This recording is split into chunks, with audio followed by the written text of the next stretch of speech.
Кытайдын Пекин шаарында турабыз. Ушул Поршаны алдык десем, ишене албаңыздар. Буйрса ушундай Порша керек болсо, же кандай машина керек болсо сиздерге алып барып беребиз дейт. Мына караңыздар.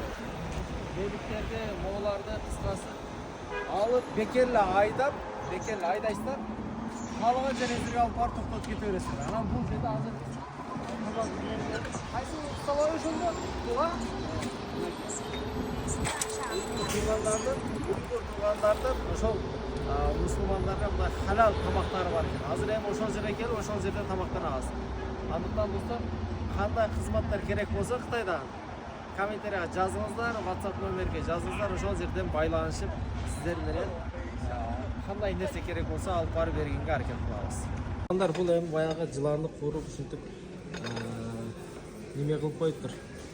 Баягы бизде козу кирил дейт эле го. Ошондой достор. Bunысы баягы не экен? Койдун эле окшойт а? Же бул деле ушу жыландын бир түрүбү? А тууган. Бул не бул? Бул болсо койдун кабыргасы. Койдун кабыргасы. Бул болсо далы. Бул далы.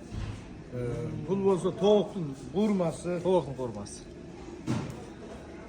Кыскасы туугандар, Пекинде дагы ушундай халал тамактар бар экен. Ойлобоңуздар, анан бул жыландын же болбосо чочконун эти депчи. Халал койдун этинен болгон тамактар. Андыктан келсеңиздер болот туугандар.